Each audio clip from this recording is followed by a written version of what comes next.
Hello good morning. So നമ്മൾക്ക് A1 exam വരുന്നത് ഷ്രൈബിന് സ്പ്രേഷൻ ഹ്യോറൻ liaison.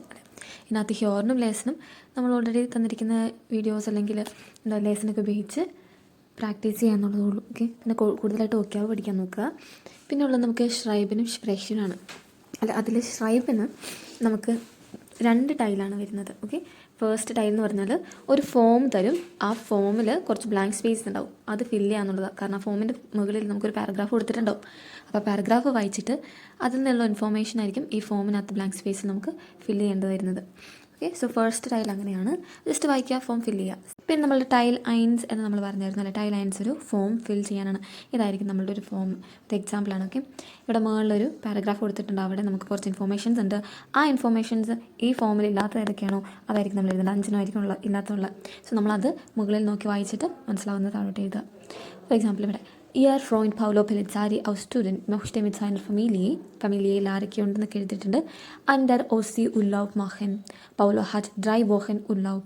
Form date കൊടുത്തിരിക്കുകയാണ് അല്ലേ. June 25 ആണ്. എന്താ പറയുക, 25. 6 അല്ലേ. പിന്നെ ബിസും July 15 അല്ലേ. 15. 7. പിന്നെ sucht eine ruhige Wohnung am Meer. 2 Schlafzimmer, Wohnraum mit Küche und Bad. Paolo will mit dem Auto nach Deutschland kommen. Schreiben Sie für Ihren Freund die 5 fehlenden Informationen in das Formular. Am Ende übertragen Sie bitte Ihre Lösungen auf dem Antwortbogen auf Seite. അതായത് Ihr Freund Paolo Pellizzari aus Turin. അതായത് നമ്മുടെ front Paulo Pelissari ടുറിനിൽ നിന്നുള്ള സ്ഥലമാണ്. Möchte mit seiner Familie would like to with his family. ഫാമിലിയിൽ ആരൊക്കെ എന്തെന്നാണ് പറഞ്ഞിരിക്കുന്നത്. ഒരു Frau എന്ന് പറഞ്ഞാൽ ഒരു വൈഫ്, 3 കുട്ടികൾ, 3 കിൻഡർ. അവരുടെ ഏജ് 2-നും 7-നും ഇടയ്ക്കാണ്. Under Ossi Urlaub machen. Paulo had 3 Wochen Urlaub എന്ന് പറഞ്ഞിട്ട് അല്ലെ. പൗലോയ്ക്ക് 3 വീക്ക് വെക്കേഷൻ ഉണ്ട്. ഉർലൗബ് മീൻസ് വെക്കേഷൻ. ഡേറ്റ് കൊടുത്തിരിക്കുകയാണ്. sucht eine ruhige Wohnung. റൂഹിഗ എന്ന് പറഞ്ഞാൽ എന്താ, കുറച്ച് പീസ്ഫുൾ ആൻഡ് കാം ആയിട്ടുള്ളൊരു വോണും താമസ സ്ഥലമാണ്. മിയർ എന്ന് പറഞ്ഞാൽ മിയറിനടുത്ത് നോക്കുന്നത്. പിന്നെ Schlafzimmer 2 Schlafzimmer, അതായത് സ്ലീപ്പിംഗ്, അത് ബെഡ്റൂം ഉണ്ടായിരിക്കണം. വോൺ എന്ന് പറഞ്ഞാൽ എന്താ, ലിവിങ്. അപ്പോൾ ലിവിങ് റൂം ഉണ്ടായിരിക്കണം. വിത്ത് കുഷി എന്ന് പറഞ്ഞാൽ എന്താ, കിച്ചണും. ബാഡ് എന്ന് പറഞ്ഞാൽ ബാത്റൂം. ഓക്കെ, പിന്നെ പൗലോ വിൽ മീറ്റ് ദെം ഔട്ട് നാക്ക് ഡോച്ച്ലാൻഡ് കൊമ്മൻ. പൗലോ വിൽ എന്ന് പറഞ്ഞാൽ എന്താ, വോളിൻ്റെ കൊഞ്ചേഷൻ അല്ലേ, want. Paulo want to go to അല്ലെങ്കിൽ come to Deutschland by car. പിന്നെ നമുക്ക് ക്വസ്റ്റ്യൻ പറഞ്ഞേക്കാണ് താഴെ കൊടുത്തിരിക്കുന്നത് ഫെയിലിൻ്റെ മിസ്സിംഗ് ആയിട്ടുള്ള ഇൻഫോർമേഷൻ ഫില്ല് ചെയ്യാൻ. നമ്മൾ ഫോമിലോട്ട് വരുമ്പോൾ ഫാമിലി നെയിം കൊടുത്തിട്ടുണ്ട്, ഫോർനാമെ കൊടുത്തിട്ടുണ്ട്. അൻസാൽ ദർ പെർസോനൻ. അൻസാൽ എന്ന് പറഞ്ഞാൽ നമ്പർ എന്നുള്ള നമ്പർ ഓഫ് പീപ്പിൾ. അപ്പോൾ എത്ര പേരുണ്ട്, പൗലോ ഉണ്ട്, വൈഫുണ്ട്, 3 കുട്ടികളുണ്ട്. അപ്പോൾ എത്ര പേരായി, 5 പേര്. 5 എഴുതുക. ഡാഫോൺ കിൻഡർ, അതിൽ കുട്ടികൾ എത്രണ്ണമാണ്, 3 എഴുതുക. പിന്നെ റൂം എത്ര വേണമെന്ന് കൊടുത്തിട്ടുണ്ട്. ബ്രൗഹൻസിയാനെ ക്യുഷെ, അതൊരു എസോണോ ക്വസ്റ്റൻ അല്ലേ. ഡു വോണ്ട് കിച്ചൺ, അപ്പം യാ എന്ന് കൊടുക്കുക. യാ അല്ല, അവിടെ പറഞ്ഞിട്ടില്ലേ മിറ്റ് ക്യുഷെ എന്ന് പറഞ്ഞേക്കുന്നത്. അപ്പോൾ യാ കൊടുക്കുക.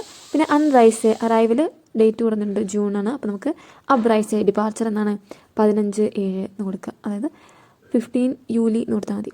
പിന്നെ വി റൈസ് ആൻഡ് സി ആൻഡ് എങ്ങനെയാണ് ട്രാവൽ ചെയ്യുന്നത്. അപ്പോൾ പൗലോയ്ക്ക് എങ്ങനെ ട്രാവൽ ചെയ്യണമെന്ന് പറഞ്ഞ്, ഓട്ടോയിൽ ട്രാവൽ ചെയ്യണമെന്ന് പറഞ്ഞ്. സോ ഓട്ടോൻ്റെ അവിടെ ട്രെക്ക് ചെയ്യുക. സെക്കൻഡ് ടൈല് നമുക്ക് ടൈൽ 2 അല്ലെ. ടൈൽ 2 നമുക്ക് ഫോർമൽ അല്ലെങ്കിൽ ഇൻഫോർമൽ ലെറ്റർ എഴുതാനായിരിക്കും. ഓക്കെ, ഈ ഫോർമൽ ലെറ്റർ അല്ലെങ്കിൽ ഇൻഫോർമൽ ലെറ്ററിനെ നമുക്ക് SMS എന്ന് വിളിക്കാം. പിന്നെ ഈ SMS അഥവാ ഇൻഫോർമൽ ലെറ്ററിൻ്റെ ഫോർമാറ്റ് അല്ലെ. ഇൻഫോർമൽ ലെറ്റർ അല്ലെങ്കിൽ SMS എന്ന് പറയുന്നത് നമുക്ക് അറിയാവുന്ന ആർക്കെങ്കിലും അല്ലെ, നമ്മൾ ഫാമിലിയോ ഫ്രണ്ട്സിന് അയക്കുന്ന ലെറ്റർ ആയിരിക്കും. അല്ലെങ്കിൽ SMS മെസ്സേജ് അയക്കുന്ന രീതിയിൽ നമുക്കൊരു 20 to 30 വേർഡ്സ് മാത്രം മതി. ഓക്കെ, 20 to 30 വേർഡ്സ് ഭയങ്കര ഷോർട്ടാണ് അല്ലേ. അതിനകത്ത് നമ്മൾ ഫസ്റ്റ് സല്യൂട്ടേഷൻ കൊടുക്കണം അല്ലേ. ഇപ്പോൾ നമ്മളുടെ ക്വസ്റ്റ്യനിൽ പേര് തന്നിട്ടുണ്ട്, അതൊരു ലേഡിയുടെ പേരാണെങ്കിൽ നമ്മൾ ലീബെ എന്ന് പറഞ്ഞിട്ട് ആ പേര് എഴുതും. ഓക്കെ, പിന്നെ ക്വസ്റ്റ്യൻ തന്നിരിക്കുന്ന ഒരു മെയിൽ വ്യക്തിയുടെ പേരാണെങ്കിൽ നമ്മൾ ലീബർ എന്ന് എഴുതിയിട്ട് പേര് എഴുതും. ഒരു കോമ ഇടുക. പിന്നെ നമുക്ക് വേണമെങ്കിൽ നമുക്ക് ഫാമിലി ഫ്രണ്ടൊക്കെ ആയതുകൊണ്ട് നമുക്ക് എപ്പോഴും എന്ത് വേണമെങ്കിൽ ചോദിക്കാം. വി ഗെറ്റ്സ് ഡിയർ എന്ന് വേണമെങ്കിൽ ചോദിക്കാം. നിർബന്ധമില്ല. വി ഗെറ്റ്സ് ഡിയർ ഇഷ് ഹോഫെ ഡു ബെസ്റ്റ് ഗുഡ്. I hope you good, I hope you fine. Okay, പിന്നെ നമുക്ക് ക്വസ്റ്റ്യനിൽ കുറച്ച് സബ് പോയിൻറ്റ്സ് തന്നിട്ടുണ്ടാകും. നമ്മൾ ഫുൾഫില്ല് ചെയ്യേണ്ട കാര്യങ്ങളാണ് നമ്മൾ ഈ SMS വഴി പറഞ്ഞറിയിക്കേണ്ടത്. അപ്പോൾ അത് നമ്മൾ ബോഡി ആയിട്ട് എഴുതും. അത് കഴിഞ്ഞ് ലാസ്റ്റ് എന്തെഴുതും, ലീബെ ഗ്രൂസെ എന്ന് പറയാം, അല്ലെങ്കിൽ ഫീലെ ഗ്രൂസെ എന്നും പറയാം. ഓക്കെ, ലീബെ ഗ്രൂസെ അല്ലെങ്കിൽ ഫീലെ ഗ്രൂസെ എന്ന് പറഞ്ഞിട്ട് താഴെ നമ്മളുടെ പേര് എഴുതുക. ഓക്കെ, നമ്മുടെ പേര് മീൻസ് റാൻഡമായിട്ടൊരു പേര് എഴുതിയാൽ മതി. ഇങ്ങനെയായിരിക്കും ഇൻഫോർമൽ ലെറ്റർ അഥവാ SMS-ൻ്റെ ഫോർമാറ്റ് വരുന്നത്. പിന്നെ നമുക്ക് വരുന്നത് ഫോർമൽ ലെറ്റർ മുകളിലത്തെ ഇൻഫോർമലാണ്. അപ്പോൾ ഇത് ഫോർമൽ ലെറ്ററാണ്. ഫോർമൽ ലെറ്ററിൻ്റെ ഫോർമാറ്റ് എന്ന് പറയുന്നത് നമ്മൾ ആദ്യം സെർ ഗേർട്ടെ, ഒരു ലേഡീൻ്റെ പേരാണെങ്കിൽ ഫ്രൗ എന്ന് ചേർത്തിട്ട് പേര് എഴുതുക. ഒരു മെയിലായിട്ടുള്ള ആളുടെ പേരാണെങ്കിൽ സെർ ഗേർട്ടർ. ഗേർട്ടർ വന്നു. പിന്നെ ഹെർ എന്ന് എഴുതിയിട്ട് അയാളുടെ പേര് എഴുതുക. ഇനിയിപ്പോൾ പേരൊന്നും കൊടുത്തിട്ടില്ല എന്ന് പറയാം. അപ്പോൾ നമ്മൾ എന്ത് എഴുതും? സെർ ഗേർട്ടെ ഡാമൻ und ഹെറൻ. സെർ ഗേർട്ടെ ഡാമൻ und ഹെറൻ എഴുതും. ഇങ്ങനെയായിരിക്കും നമ്മൾ സെലിബ്രേഷൻ എഴുതുന്നത്. പിന്നെ നമ്മളുടെ ബോഡി പറഞ്ഞ പോലെ കുറേ കാര്യങ്ങളുണ്ടാവും. ഒരു 3 പോയിൻറ്റ്സ് നമ്മൾ ഫുൾഫിൽ ചെയ്യാനുണ്ടാവും. ബോഡിയിൽ എഴുതുക. അത് കഴിഞ്ഞ് ലാസ്റ്റ് വരുമ്പോൾ നമ്മൾ എന്ത് എഴുതും? മിറ്റ് ഫ്രോയിൻലിഷൻ ഗ്രൂസൻ എന്ന് പറഞ്ഞിട്ട് പേര് എഴുതുക, നെയിം. ഇതായിരിക്കും നമ്മളുടെ ഫോർമൽ ലെറ്ററിൻ്റെ ഫോർമാറ്റ്. ഈ ഫോർമൽ ലെറ്ററിന് നമുക്ക് 30 to 40 വേർഡ്സാണ് വേണ്ടത്. ഇൻഫോർമൽ ലെറ്റർ മുകളിൽ തന്നെ നമുക്ക് 20 to 30 വേർഡ്സാണ് വേണ്ടത്. പിന്നെ നമ്മൾക്കുള്ളത് ജസ്റ്റ് മോസ്റ്റ് ഓഫ് ദി ക്വസ്റ്റ്യൻസിനും സിമിലർ ആയിട്ട് വരുന്ന ഒരു കാര്യങ്ങളൊക്കെ എന്ന് പറഞ്ഞാൽ, ചിലപ്പം ഒരാൾ നമ്മളെ ഇൻവൈറ്റ് ചെയ്യുന്നു. അപ്പോൾ നമ്മൾ തിരിച്ച് റിപ്ലൈ മെയിൽ അയക്കുവാണ്, thank you for the invitation, അല്ലെങ്കിൽ സോറി എനിക്ക് വരാൻ പറ്റില്ല, അങ്ങനെയൊക്കെ പറഞ്ഞായിരിക്കും നമ്മൾ കൂടുതലും ക്വസ്റ്റ്യൻസ് വരുന്നത്. അപ്പം അങ്ങനെ നമുക്ക് എപ്പോഴും വരുമ്പോൾ നമുക്ക് കുറച്ചിങ്ങനെ എന്താ പറയുക റെഡമെച്ചിൽ പോലെ പഠിച്ച് വെക്കുകയാണെങ്കിൽ നമുക്ക് അത് പിന്നെ യൂസ് ചെയ്യാൻ എളുപ്പമുണ്ട്. ജസ്റ്റ് ചെറിയൊരു ഓൾട്രേഷൻ വരുത്തി ഇട്ടാൽ മതി ക്വസ്റ്റ്യനകത്തോട്ട്. അങ്ങനെയുള്ള കുറച്ച് പോയിൻറ്റ്സാണ്. അപ്പോൾ ആദ്യം തന്നെ ഇവിടെ എന്താ താങ്ക് യു പറയാൻ, ഒരാൾ ഇൻവൈറ്റ് ചെയ്തിട്ട് നമുക്ക് താങ്ക് യു പറയാനാണ് ക്വസ്റ്റ്യനിൽ പറഞ്ഞിരിക്കുന്നതെങ്കിൽ നമ്മൾ എന്ത് പറയും? ഡാങ്കെ ഫ്യൂർ ദി ഐൻലാഡും, thank you for the invitation. ഇഷ് കൊമ്മെ സിഷർ അഥവാ ബെസ്റ്റിംറ്റ് എന്ന് പറയാം. ഐ വിൽ ഷുവർലി കം എന്ന് പറയാം. അതിന് ഏതായിട്ട് വേണമെങ്കിൽ ഇഷ് ഡാങ്കെ ഡിയർ ഫ്യൂർ ദി ഐൻലാഡും അങ്ങനെ പറയാം. ഡാങ്കെ ഫ്യൂർ ദി ഐൻലാഡ്, ഇഷ് ഡാങ്കെ ഡിയർ ഫ്യൂർ ദി ഐൻലാഡും. ജസ്റ്റ് രണ്ട് വലിയ വ്യത്യാസമൊന്നുമില്ല. താങ്ക് യു പറയുമ്പോൾ നമുക്ക് ഇങ്ങനെ എപ്പോഴും പറയാൻ പറ്റും. പിന്നെ ഷുൾഡുകും പറയാൻ കാണും. അതായത് നിങ്ങൾക്ക് സമയത്ത് വരാൻ പറ്റില്ല, അല്ലെങ്കിൽ നിങ്ങൾക്ക് പാർട്ടിക്ക് വരാനേ പറ്റില്ല, നിങ്ങൾക്ക് മീറ്റ് ചെയ്യാൻ ലേറ്റ് ആയിപ്പോയി, അങ്ങനെയൊക്കെ പല കാരണങ്ങൾ കൊണ്ട് സോറി എന്ന് പറയാം.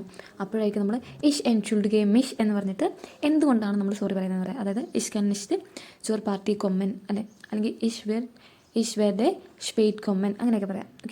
അപ്പോൾ നമ്മൾ ഇത്രയും സോറി പറഞ്ഞിട്ട് നമ്മൾ എന്തുകൊണ്ടാണ് സോറി പറയുന്നത് എന്നുള്ളൊരു കാര്യം എഴുതാം. അതുപോലെ തന്നെ എസ്റ്റുഡ് മിയർ ലൈഡ് മീൻസ് ഐം സോറി പറഞ്ഞിട്ട് പിന്നെയും ആ കാര്യം തന്നെ പറയാം, എന്തുകൊണ്ടാണ് സോറി പറയുന്നത്. പിന്നെ നമുക്ക് ക്വസ്റ്റ്യൻസിൽ ജർമ്മനിലെ ഒരു കൾച്ചർ അനുസരിച്ച് നമ്മളെവിടെ പാർട്ടിക്കോ അല്ലെങ്കിൽ പ്രോഗ്രാംസിനൊക്കെ പോകുമ്പോൾ നമ്മൾ ചെയ്യേണ്ട ഒരു കാര്യമാണ് ലൈക്ക് ഫുഡ് അല്ലെങ്കിൽ എന്തെങ്കിലും കൂടെ കൊണ്ടുവരണം. ചിലപ്പോൾ നമ്മളോട് അവരിങ്ങോട്ട് പറയും ഇന്ന സാധനം കൊണ്ടുവരാൻ ചിലപ്പോൾ ചോദിക്കും, അല്ലെങ്കിൽ നമ്മൾ അങ്ങോട്ട് ചോദിക്കുക എന്താ കൊണ്ടുവരേണ്ടത് ചോദിക്കുക, അല്ലെങ്കിൽ ഇന്ന സാധനം കൊണ്ടുപോകുക. അതൊക്കെ ഒരു കൾച്ചറാണ്. എന്തെങ്കിലും കൂടെ കൊണ്ടുപോകുക എന്നുള്ളതൊരു അവിടുത്തെ ഒരു കൾച്ചറിൻ്റെ ഭാഗമാണ്. അപ്പോൾ നമ്മൾ എന്ത് ചെയ്യണം?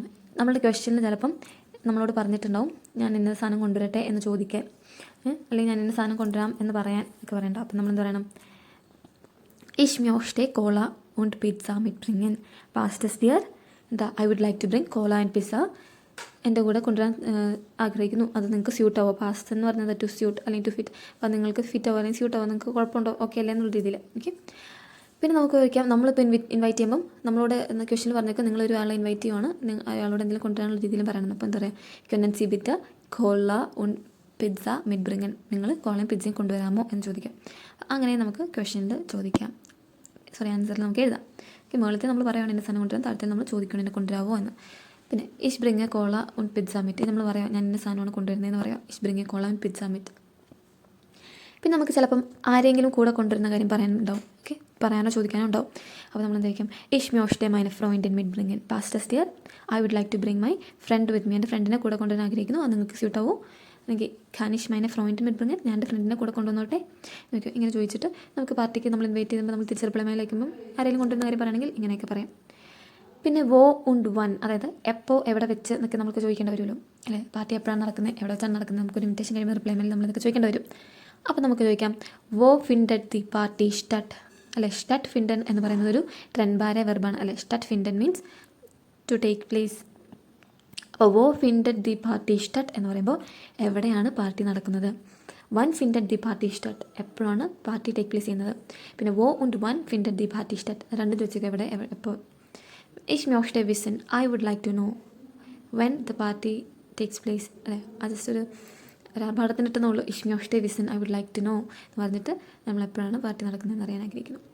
പിന്നെ ചില കേസിൽ നിങ്ങൾക്ക് വഴി അറിയത്തില്ല, അപ്പോൾ വഴി ചോദിക്കാൻ പറയും. അപ്പോൾ നമുക്ക് പറയാം kannst du bitte kannst du mir bitte die Stadtkarte schicken oder senden? Schicken al senden എന്ന് പറഞ്ഞാൽ to send എന്നുള്ള മീനിങ് ആണ്. അപ്പോൾ can you please send me the map എന്നുള്ള ഇതിനാണ്. പിന്നെ ich möchte nach dem Weg fragen. I would like to ask about the way. Okay, ഞാൻ വഴിയെക്കുറിച്ച് ചോദിക്കാൻ ആഗ്രഹിക്കുന്നു. പിന്നെ ich möchte den Weg wissen. I would like to know the way. Okay, ഈ 3 രീതിയിൽ നമുക്ക് ചോദിക്കാം. പിന്നെ ട്രഫ് പോയിൻറ്റ് എന്ന് പറഞ്ഞാൽ മീറ്റിംഗ് പോയിൻറ്റ്. നമുക്കറിയാം können wir im Park treffen, നമുക്ക് പാർക്കിൽ മീറ്റ് ചെയ്താലോ, അല്ലെങ്കിൽ wir können um 8 Uhr im Park treffen. സമയവും സ്ഥലവും കൂടെ പറയണമെങ്കിൽ അങ്ങനെ പറയാം. ആദ്യം ടൈം പറയാം, അത് കഴിഞ്ഞിട്ട് പ്ലേസ് പറയാം. ഇതൊക്കെയായിരിക്കും കൂടുതലായിട്ട് കണ്ടുവരുന്നത്. എല്ലാ ക്വസ്റ്റ്യനിലും സിമിലറായിട്ട് വരുന്ന കുറച്ച് കാര്യങ്ങളാണിത്. ഓക്കെ, പിന്നെ അല്ലാത്ത വരും. അപ്പോൾ നമ്മൾ എന്താ ചെയ്യേണ്ടതെന്ന് വെച്ചാൽ ക്വസ്റ്റ്യൻ കാണുമ്പോൾ നമുക്ക് ക്വസ്റ്റ്യൻ മനസ്സിലാകുക എന്നുള്ളതാണ് ആദ്യത്തെ പോയിൻറ്റ്. അപ്പോൾ നമുക്ക് വൊക്കാബുലറിക്ക് ഉണ്ടാവണം, ഗ്രാമർ കുറച്ചൊക്കെ അറിയണം. അത് കഴിഞ്ഞിട്ട് നിങ്ങൾ ഇംഗ്ലീഷിൽ എങ്ങനെ എഴുതുമോ എന്ന് ചിന്തിക്കുക. ഇംഗ്ലീഷിൽ എങ്ങനെ എഴുതുമെന്ന് ചിന്തിച്ചിട്ട് അത് ട്രാൻസ്ലേറ്റ് ചെയ്യുമ്പോൾ സെൻറ്റൻസ് സ്ട്രക്ചറാണ് നമുക്ക് ജർമ്മനിൽ വ്യത്യാസം വരുന്നത് അല്ലേ. സെൻറ്റൻസ് വെറുതെ അല്പം മെൻ്റലായിരിക്കും. അങ്ങനത്തെ വ്യത്യാസങ്ങൾ നിങ്ങൾ ശ്രദ്ധിച്ച് എഴുതുക. ഓക്കെ, എന്താ എഴുതേണ്ടതെന്ന് ആദ്യം ഇംഗ്ലീഷിൽ തീരുമാനിക്കുക. വേർഡ്സ് ഏതൊക്കെയാണ് ചൂസ് ചെയ്യുക. അത് കഴിഞ്ഞിട്ട് അതിനെ ജർമ്മൻ്റെ സ്ട്രക്ചറിൽ എഴുതുക.